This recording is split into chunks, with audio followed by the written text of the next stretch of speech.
What was the worst part of having a ton of siblings? As the only daughter with 8 brothers, I had to cook every meal for 10 people because my mother said cooking was how daughters showed love. My parents had 8 boys before they finally got me, so you'd think they'd be excited about finally having a girl. But the day I turned 7, Mom handed me an apron and said my real education was starting.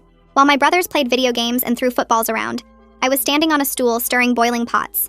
My mom would hover behind me listing all the ways I was already failing while my skin blistered from grease splatters and my back ached from reaching counters too high for a 7-year-old.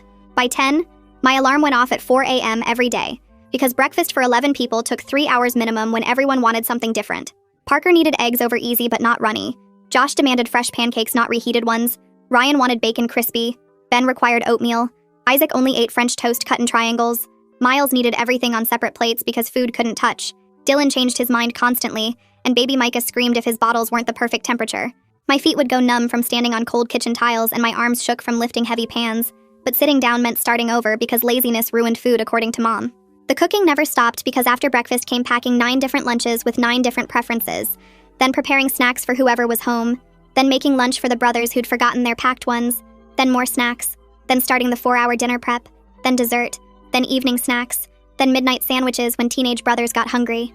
My fingers were permanently stained yellow from peeling endless potatoes and covered in cuts, and I'd fallen asleep standing up so many times that I learned to prop myself against the counter while stirring. By 13, I was missing school constantly because dinner prep started at 2 p.m. My grades tanked, but nobody cared because what did I need education for when my whole life would be standing in front of a stove until I died? My growth was stunted from malnutrition because I only got to eat leftovers if there were any. I'd sneak raw vegetables while chopping and consider it dinner, while my spine curved from hunching over cutting boards for 16 hours a day. The physical damage accumulated fast because burns that never healed properly turned to scars covering my arms, and my hands looked like a 40-year-old's from the constant hot water and harsh soaps. I developed chronic back pain that made standing agony and sleeping impossible. When I fainted from exhaustion and dehydration, cracking my head on the counter, Mom made me finish dinner with blood dripping into the soup because they needed their meals on time. My brothers saw me as kitchen machinery that existed solely to produce food, and they'd bang on the kitchen door like animals when meals were 5 minutes late. Josh once grabbed my burnt hand and squeezed until I screamed because his steak was overcooked, and Ryan threw a plate at my head when I forgot his extra butter, leaving a scar above my eyebrow. They'd eat directly from pots while I was still cooking, burning my arms with their reaching, and not one of them ever said thank you or offered to help or even acknowledged I was human.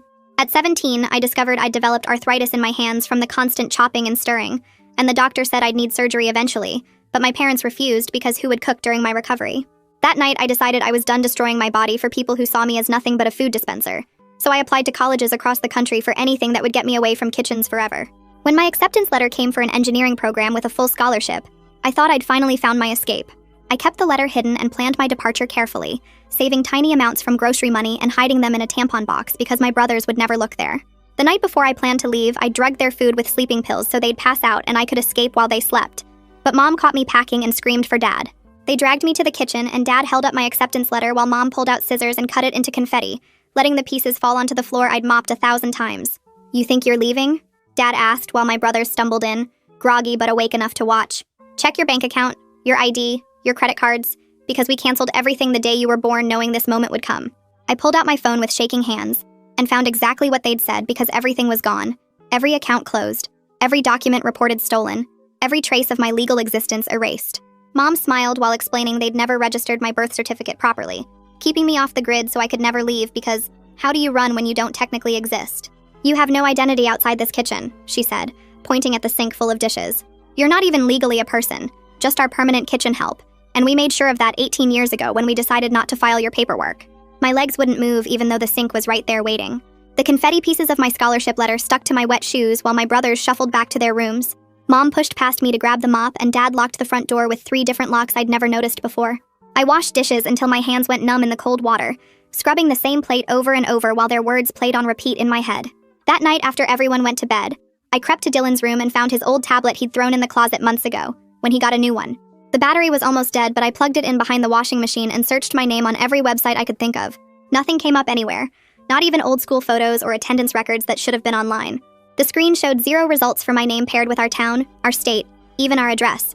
I tried different spellings and checked birth announcement archives from 18 years ago, but found only blank spaces where I should have existed. My hands shook as I cleared the search history and put the tablet back exactly where I found it. The next morning, my alarm went off at 4 a.m. like always, but this time Parker was already standing in my doorway watching. I pulled on my stained clothes and walked to the kitchen where Mom sat at the table with a cup of coffee, her eyes following every move I made. The eggs sizzled in the pan while I felt her stare burning into my back worse than any grease splatter.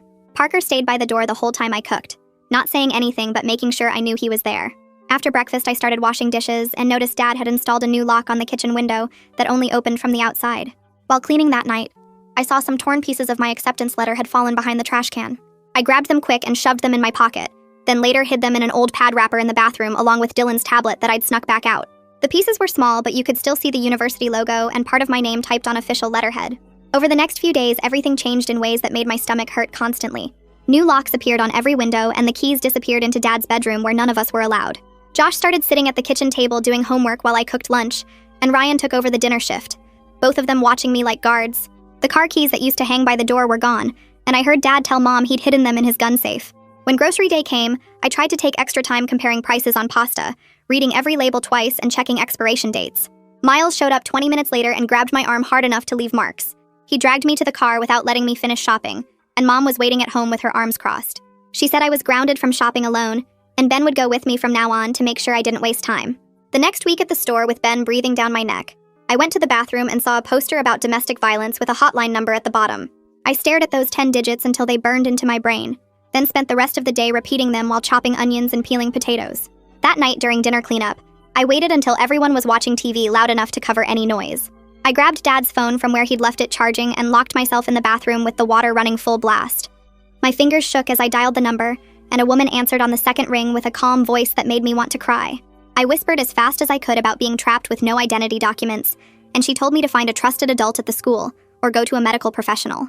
When I explained I wasn't allowed to go anywhere alone anymore and hadn't been to the school in days, she went quiet for a moment, then asked if I could get to a hospital.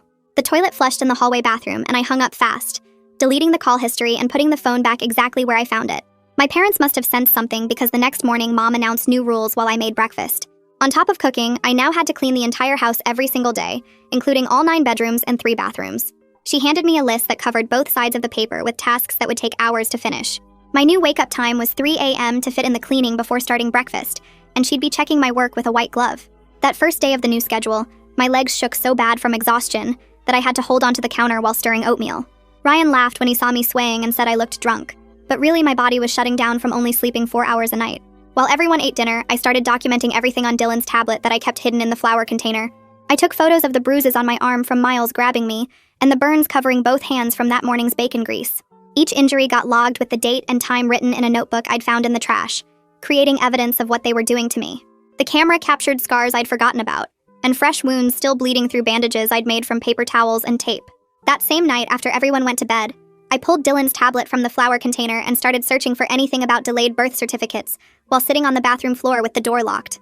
The screen's blue light hurt my eyes as I scrolled through government websites that all said the same thing about needing witnesses who knew you as a child and documents proving you existed like medical records or school enrollment forms. My stomach dropped reading each requirement because how could I get any of that when I couldn't leave the house alone and my parents controlled everything? I bookmarked page after page about identity recovery and legal aid services, but they all needed proof I didn't have and witnesses I couldn't reach. The clock showed 2 a.m. when I finally hid the tablet again and went back to my room where I laid awake making lists in my head of anyone who might remember me existing. The doctor who diagnosed my arthritis 5 years ago might have records, and Mrs. Peterson who taught me in 3rd grade before I stopped going to the school regularly, and maybe the grocery store clerk who always asked about my bruises when I was younger. But reaching any of them seemed impossible when Ben or Miles watched me every second at the store, and I hadn't been to the school in months.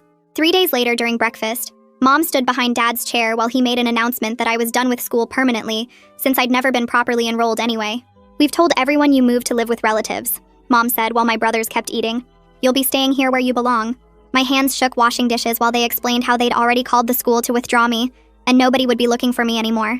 That afternoon while making dinner, my knife slipped cutting onions and sliced deep into my palm, blood immediately pouring onto the cutting board and dripping on the floor.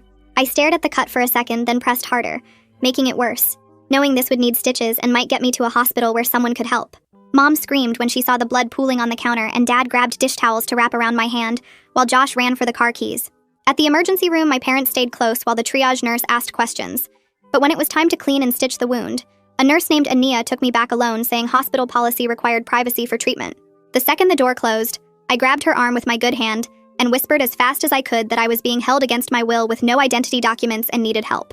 She kept cleaning my wound while I explained about having no birth certificate and being trapped, and her face stayed calm, but I saw her jaw tighten when I showed her the old burns on my arms. "How old are you?" she asked quietly, and when I said 18, she nodded and kept working on the stitches. My parents were pacing outside when we came out, and Dad immediately started talking about how I'd been under stress lately, and sometimes said dramatic things for attention. Mom added that I had mental health issues and they were getting me help, speaking in that sweet voice she used with strangers while her eyes warned me to stay quiet. Ania smiled and said I was all set, but when she adjusted the bandage on my hand, I felt her slip something underneath it. The ride home was silent except for Dad saying the hospital bill would come out of my food budget, and Mom listing all the dinners I'd ruined by being careless. Back in my room that night, I carefully peeled back the bandage and found a small folded paper with 2 phone numbers written in tiny handwriting. One said Ania Personal, and the other said Legal Aid Caden, with delayed birth certificate possible, and call when safe written below. I memorized both numbers, then ate the paper, chewing and swallowing every piece because I couldn't risk them finding it. 2 days passed with me cooking and cleaning while the numbers repeated in my head like a song I couldn't stop humming. Then Saturday morning, 2 police officers knocked on our door asking to do a welfare check after receiving a concerned call. My whole family gathered in the living room while the officers looked around, and Mom explained in her fake, concerned voice that I'd been having some mental health struggles, but they were handling it as a family. Dad showed them the clean house and the full refrigerator, and when they asked to speak with me alone, Mom said of course, but stayed close enough to hear everything. "Are you safe here?" the officer asked, and with 8 brothers and 2 parents watching from the doorway, I nodded and said yes. "We heard concerns about you being prevented from leaving," he continued, and Mom jumped in explaining that I'd been making up stories for attention since childhood, and they were working with doctors about my issues. The officers looked at me one more time. I stayed quiet, and they left after giving Mom their card and saying to call if we needed anything. The punishment started before their car even left our driveway. Dad removed my bedroom door while Mom announced new rules including hourly check-ins where I had to present myself wherever she was and confirm I was being good. My shoes got locked in their bedroom closet, and Isaac was assigned to sleep on a mattress across my doorway every night to make sure I didn't try to leave. "You think you're smart?" Mom asked while watching Dad carry my door away. "We've been preparing for this your whole life." That night, trying to sleep with Isaac snoring in my doorway, I remembered the old email account I'd made years ago at the school before everything got really bad. The next afternoon, while Dylan left his tablet on the counter during dinner, I grabbed it and locked myself in the bathroom, typing as fast as I could to my old counselor, Mrs. Matthews, begging for help and explaining everything about having no documents and being trapped. My finger hovered over send for just a second before I pressed it. Then I deleted the email from the sent folder and cleared the browser history before flushing the toilet and going back to serve dessert. She responded within an hour, and I saw it when I snuck the tablet during cleanup. Her message saying she'd been worried about me and would meet me at the school at 6 a.m. before anyone else arrived if I could get there. The next morning at 3 a.m. when my alarm went off for breakfast prep, I started cooking like normal, but my mind raced with plans to get out. At 5:30 when I took out the trash bags, I kept walking past the bins and ran barefoot down the street with gravel cutting into my feet and cold morning air burning my lungs. The school was 2 miles away, and my legs shook from years of standing but never running. But I pushed through the pain and made it to the back entrance where Mrs. Matthews waited with her car running. She gasped when she saw my feet bleeding and the bruises on my arms, then pulled out her phone and started taking pictures of every injury while asking me to lift my sleeves and show my back. Her hands shook as she documented the scars covering my arms and the fresh burns from last night's cooking. Then she grabbed forms from her desk and helped me fill out witness statements about the abuse. She promised she'd file reports with child services and the police and anyone else who would listen. Then she made a call to someone named Caden Gonzalez, who worked at the legal aid office downtown. Caden answered even though it was barely 6 a.m., and Mrs. Matthews put him on speaker while explaining my situation with no birth certificate or legal identity. He said proving my existence was possible but would need affidavits from people who knew me over the years, medical records showing treatment, school records if any existed, and witnesses who could verify my age and identity. He started a file right there on the phone and said we needed evidence of continuous presence in the community, like the grocery store workers who'd seen me shopping for years, or the doctor who treated my arthritis. Mrs. Matthews drove me back toward home but stopped a block away so I could sneak back before anyone noticed, and I slipped through the back door at 6:45 to find Mom standing in the kitchen with her arms crossed. Breakfast was late because I'd been gone, and now Parker and Josh were hungry and angry, banging on the table demanding food while Mom grabbed my wrist hard enough to leave marks. Dad came in and announced new rules starting immediately with head counts every 2 hours, where I had to present myself wherever they were, brothers stationed at all exits during cooking times, and Ryan would now sleep on a mattress outside my doorless room every night. They'd noticed the missing tablet too, and Dylan had to guard his devices now, but I'd already memorized Caden's number and the hotline number and Mrs. Matthews' email. 3 days later, while I was peeling potatoes, the house phone rang and Mom answered, then handed it to me with suspicious eyes watching. Caden was calling through Mrs. Matthews' phone to explain the delayed birth certificate process, speaking quickly while I pretended it was a wrong number. He said we needed 2 witnesses who knew me as a child, and proof like medical records or school documents, and the arthritis diagnosis from when I was 17 could be key if we could get those records from the clinic. Mom snatched the phone away and hung up, but I'd heard enough to know there was hope if I could just gather evidence. That night, while cooking dinner with Isaac watching from the doorway, Mom started yelling about how I'd tried to abandon them and how ungrateful I was after everything they'd done for me. She went on and on about how she never filed my birth certificate because she knew I'd try to leave someday, saying it loud and clear while I stirred the soup. Dylan's tablet was charging on the counter, and I reached over to adjust the pot, pressing record on the voice memo app while Mom continued her rant about keeping me off the grid on purpose. The audio captured everything, including her saying she decided 18 years ago not to file my paperwork so I could never escape, and I saved it to the cloud before deleting the local file. 2 nights later, I managed to call the hotline from the bathroom with water running to cover my voice, and they connected me with someone named Kaiden Gonzalez, who ran a local shelter for abuse victims. He explained safety planning with code words where if I could get to any public place and call 911 with the code phrase about needing help with a recipe emergency, dispatch would know to separate me from family immediately and treat it as a domestic violence extraction. We practiced the phrase 3 times until I had it memorized. Then I flushed the toilet and went back to serving dessert. The next evening, Josh demanded steak for dinner, and I cooked it exactly how he always wanted it. But he said it was burnt even though it wasn't. He grabbed my head and slammed it against the counter edge so hard my vision went black for a second, and blood dripped from a cut above my ear. I stumbled to the bathroom and took pictures with Dylan's tablet of the blood and the already forming bruise, adding them to the hidden folder with all my other documentation, while my head throbbed and the room spun. Mrs. Matthews had been coordinating with Kaiden about the extraction plan, and when I managed to email her about Josh's attack, she said they were ready whenever I could get access to a phone. The plan was simple, where I'd text or call with the code word, and police would respond for a welfare check. But this time I'd have visible injuries to show, and Mom's recorded admission to play. 3 more days passed with Ryan sleeping across my doorway, and brothers watching me constantly.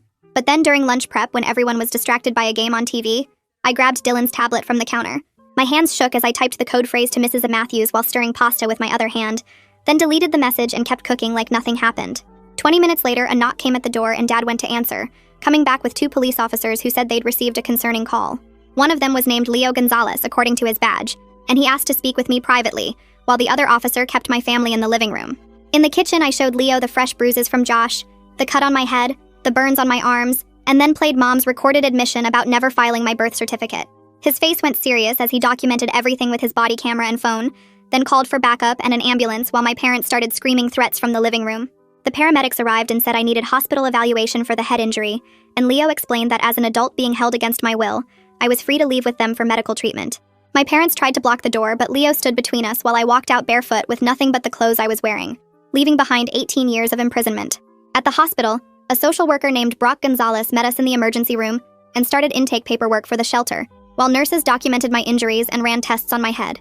He explained that as an adult, even without proper documentation, I had rights and could choose where to live, and nobody could force me back to that kitchen ever again. The shelter van pulled up outside a plain brick building with small windows and a heavy metal door that buzzed when Kaiden pressed the intercom. He led me through narrow hallways that smelled like bleach and old carpet, to a tiny room with a single bed, a dresser with 3 drawers, and a lock on the inside of the door. My phone started buzzing nonstop with texts from every number my family had ever used, messages filling the screen faster than I could delete them. Parker called me ungrateful. Josh said he'd find me and drag me back. Ryan sent pictures of the dirty kitchen with threats about what would happen when I returned. Kaiden took the phone from my shaking hands and showed me how to screenshot everything for evidence before blocking each number one by one. He helped me change my email password, delete my social media accounts, and set up a new phone number that only the shelter staff would have. The other women in the common room watched me with tired eyes as Kaiden explained the rules posted on every wall. Lights out at 9, no visitors without approval, mandatory group meetings 3 times a week, chores assigned daily, no drugs or alcohol on the property. My hands shook as I signed the intake forms while other residents heated up canned soup in the shared kitchen that made my stomach turn. That first night, I locked my door and sat on the floor with my back against it for hours, jumping at every footstep in the hallway. Nobody banged on the door at 3 in the morning demanding breakfast. Nobody screamed about eggs being wrong. Nobody threw plates at my head. The silence felt wrong after 18 years of constant demands, and I stayed awake watching the lock, waiting for someone to break it down.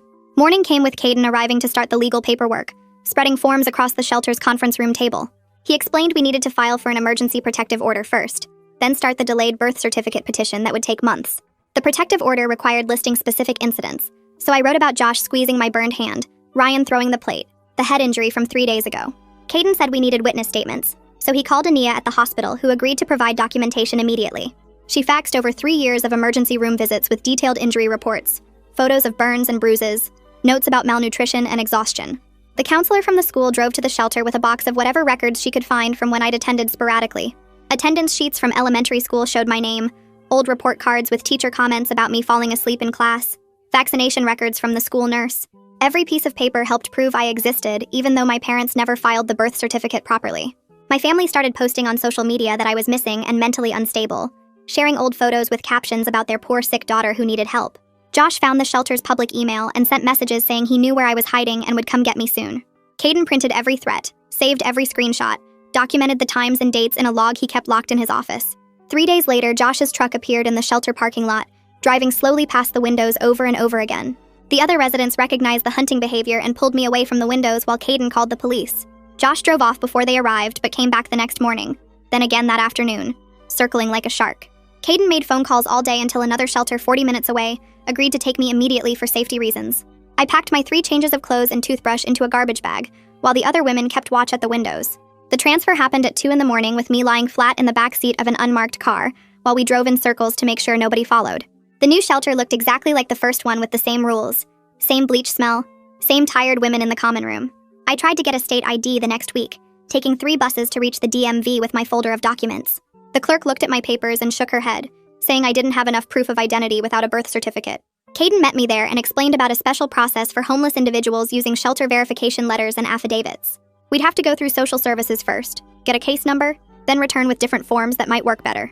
Meanwhile, the counselor kept digging through old school files and found more evidence in forgotten folders. She discovered vaccination records from when I was 6, a permission slip I'd signed for a field trip, standardized test scores with my name printed clearly.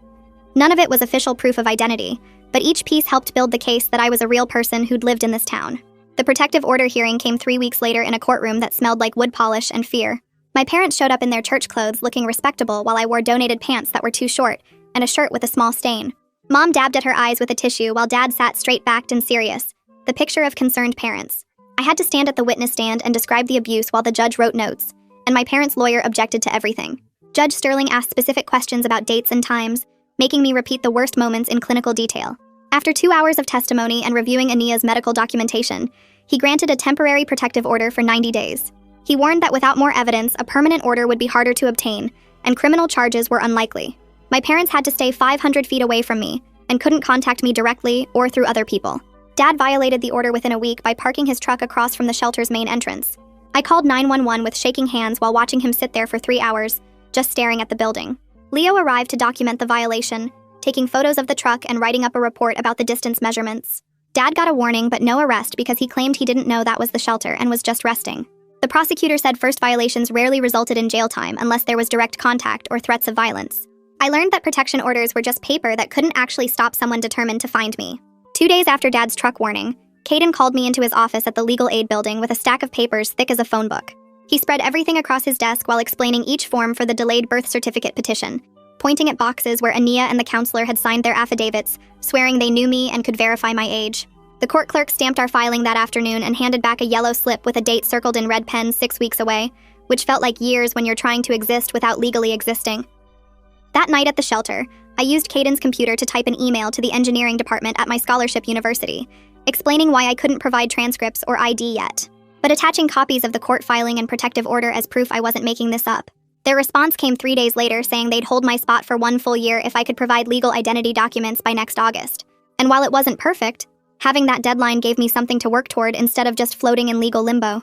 The shelter helped me apply for jobs since I needed money for when my time there ran out, and the first place that called was a diner downtown looking for kitchen help. I showed up for my shift wearing borrowed black pants and a shirt that smelled like bleach, but the second I stepped into that kitchen with its sizzling grills and shouting cooks and timers going off every 30 seconds, my whole body started shaking.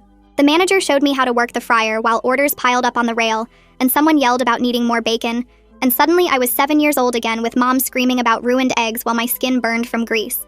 I tried pushing through for 20 minutes, but when the cook grabbed my wrist to show me proper plating technique, I yanked away so hard I knocked over a whole tray of prepped vegetables and ran out the back door crying and gasping for air. Caden found me sitting on the shelter steps 2 hours later, still shaking, and helped me understand this was trauma response, not weakness, suggesting we look for work that didn't involve kitchens. He drove me to a thrift store the next morning where the manager needed someone to sort donations in the back room, and folding clothes in a quiet space with nobody yelling felt like something I could actually handle, even if minimum wage meant saving would take forever. 3 days into sorting sweaters and hanging jackets, Caden called to warn me that my parents had hired their own lawyer, who'd sent a thick envelope of threats about defamation and false accusations, demanding I return home immediately or face legal consequences for damaging their reputation in the community. Caden typed his response on official legal aid letterhead stating I was his client and all communication should go through him, not directly to me, and seeing my name on real legal documents as someone worth protecting made my throat tight with relief. The shelter required all residents to attend weekly counseling sessions, so Wednesday afternoon I sat in a small office that smelled like vanilla candles, while a therapist explained complex PTSD and how years of trauma create physical responses in the brain that don't just disappear because you're safe now. She taught me breathing exercises to use when flashbacks hit, and grounding techniques like naming 5 things I could see, 4 I could touch, 3 I could hear, 2 I could smell, and 1 I could taste to pull myself back to the present instead of drowning in memories. Ryan must have gotten my shelter email somehow because messages started flooding in saying he knew where I was and would drag me home himself if I didn't come back voluntarily, describing in detail what would happen when he found me. I forwarded everything to the prosecutor's office, but they said threats had to be more specific and immediate to warrant charges, though I should keep documenting everything to establish a pattern of harassment for future legal action. Caden needed my medical records from the arthritis diagnosis to strengthen the birth certificate petition, but when he called the clinic, they wouldn't release anything without proper identification, creating another circular problem where I needed ID to get records that would help me get ID. He had to file formal legal requests with the court asking for special permission to access medical files for someone without documentation, which the clerk said would add at least 3 more weeks to the process. Every day felt like fighting through thick mud just to move forward an inch while my family kept trying to drag me backward. But I kept showing up at the thrift store and sorting donations because having somewhere to be that wasn't the shelter helped me feel less like a ghost.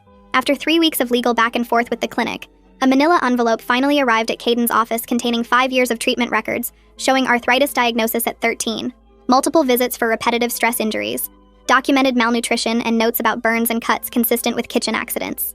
The dates matched perfectly with my story of when the cooking got worse, when I started missing school, when Mom refused to let me get surgery, creating a medical paper trail that proved I'd existed in this town all those years even without official identity.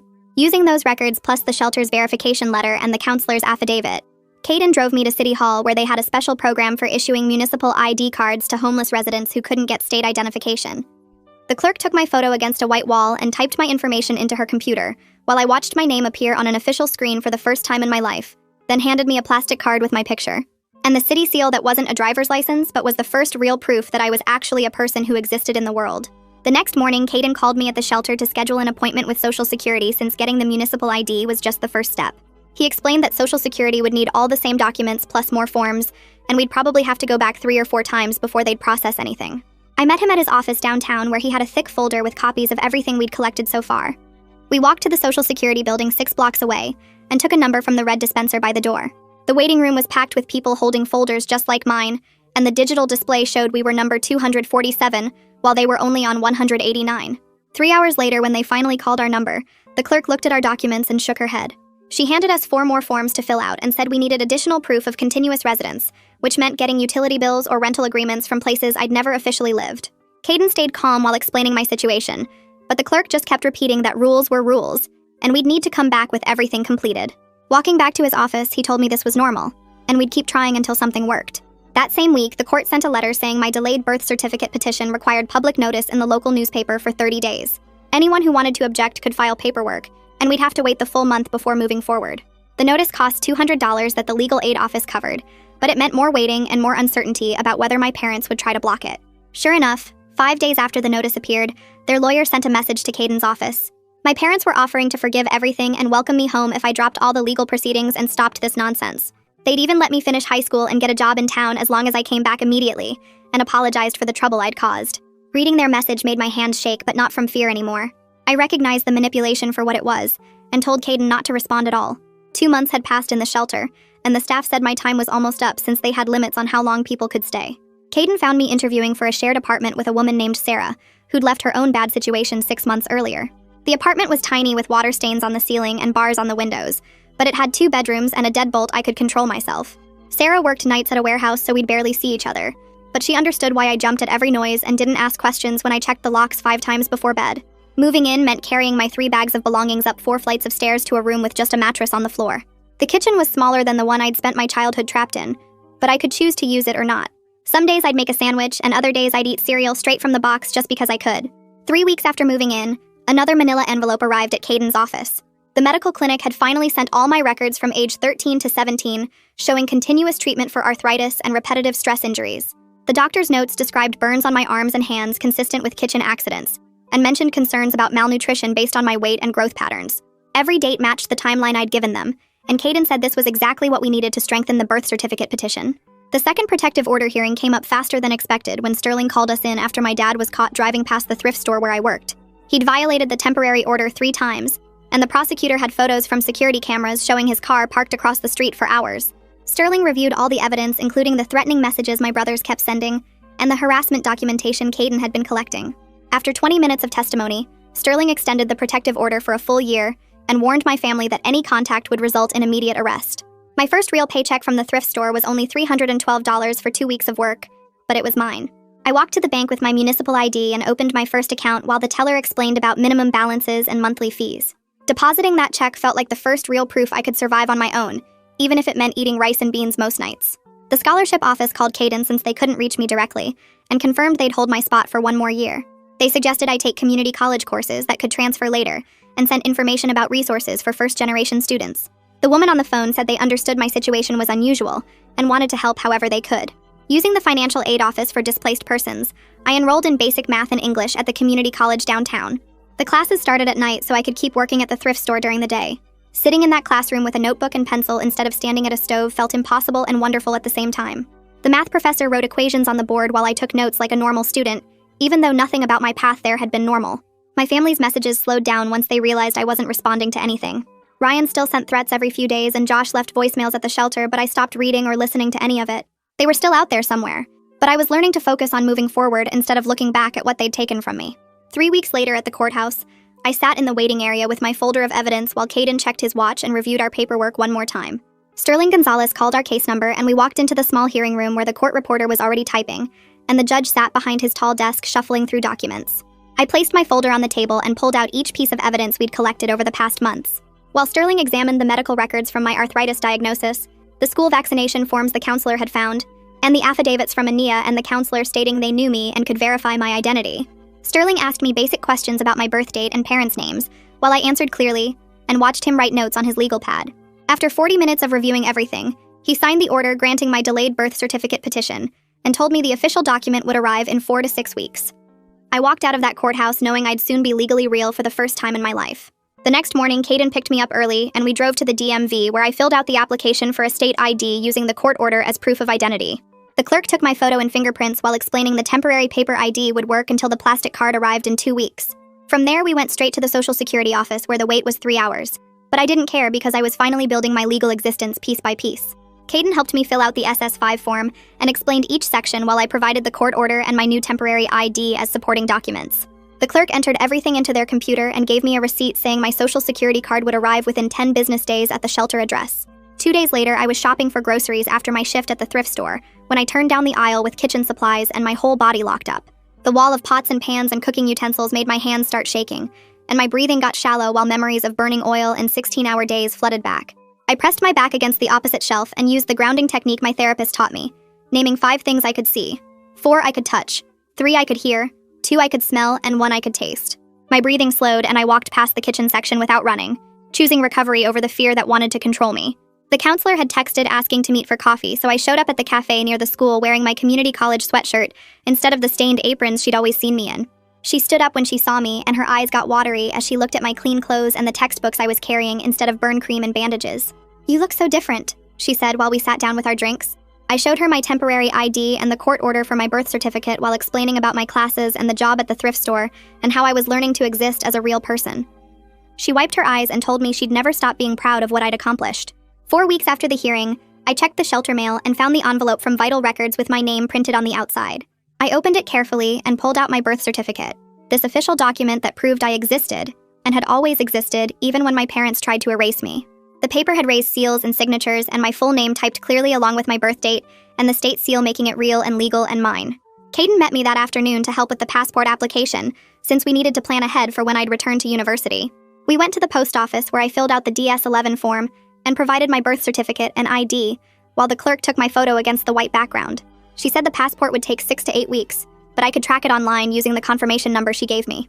That weekend, I walked through the thrift store during my break and stopped at the kitchen supplies that people had donated. A small pot and a single pan sat on the shelf, both scratched but functional, and I picked them up for $3 total. Back at my shared apartment, I washed them carefully and put water in the pot to make pasta for the first time by choice instead of force. The pasta was just the cheap kind from the dollar store, but I added butter and salt the way I wanted, not the way someone demanded, and ate it sitting at my tiny table instead of standing at a counter. Making food because I was hungry instead of because I'd be beaten for not cooking felt like taking back something that had been stolen from me 18 years ago. I opened my laptop and typed an email to the scholarship committee confirming I would start in the fall semester with all my documentation complete and legal identity established. Within an hour, they replied with orientation materials, class registration information, and welcome messages from various departments that made me cry while reading them alone in my room. They'd attached forms for housing and meal plans and student health insurance, all these normal college things that would have been impossible 6 months ago when I didn't legally exist. 6 months ago, I was trapped in a kitchen with no identity, no documents, no proof I was even a person, just scars on my hands and burns up my arms and a curved spine from years of forced labor. Now I had a birth certificate and a state ID and a social security card and a bank account with my own money, and a job where nobody hit me, and classes where I learned things that had nothing to do with cooking, and an apartment where I controlled the locks, and a future that belonged to me, not them. That's the story and the takeaway. Hopefully there's something in there you can actually use. Subscribe so you're ready for the next one.